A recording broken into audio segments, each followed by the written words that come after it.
নির্বাচন করার সময় সে যদি একজন ব্যক্তি হন বা একটা দল হয়, দলের তো একটা ম্যানিফেস্টো আছে।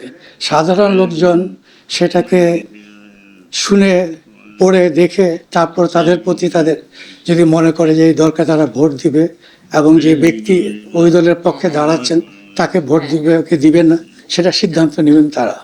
আমার সাথে যে অভিজ্ঞতা, যে অনেকে অনেক কথা বললেন যে ইনস্টিটিউশনগুলো শক্তিশালী করা, এই করা, কিন্তু অ্যাকচুয়ালি আমি যেটা মনে করি যে নাম্বার 1% যদি ঠিক থাকে, তাহলে কিন্তু পুরো জিনিসটাই ঠিক হয়ে যায়। আমাদের দেশে যে নির্বাচন 90 সালের যে নির্বাচন, শাহাবুদ্দিন সাহেব, জাস্টিস শাহাবুদ্দিন সাহেব সাময়িক তত্ত্বাবধায়ক সরকারের আমলে, এবং নির্বাচন কমিশনার ছিলেন সাইদ সাহেব, সেই নির্বাচনের উপরে তার কোনো ভালো নির্বাচন হয়েছে বলে আমার মনে পড়ে না।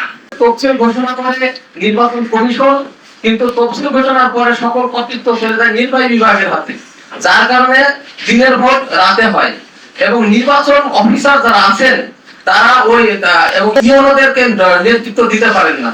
কারণ এটা তো একটা 5 বছরের একটা টেনিউর। এই টেনিউরের পরে তো আর একটা ইলেকশন আসবে। কারণ যেই সরকার আসলো তারা যে কমিটমেন্টগুলো নিয়ে আসলো সেই কমিটমেন্টগুলো তারা যথাযথভাবে পালন করলো কিনা সেটা জনগণ যাচাই করবে।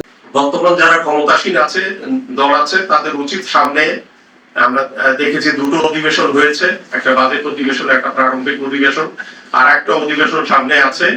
আমরা দেখতে চাই যে ক্ষমতাসীন দল তারা, আমরাও দীর্ঘদিন থেকে সংস্কার ইস্যুতে এই কথা বলে আসছি, মুভমেন্ট করে আসছি, যে তারা অন্তত রাষ্ট্রের মৌলিক যে সংস্কারের যে বিষয়গুলো, যেটা তারা অসাংবিধানিক বিবেচনায় তারা রেটিফাই করে নাই, অথচ তারা চায় যে এগুলো বাস্তবায়ন হোক।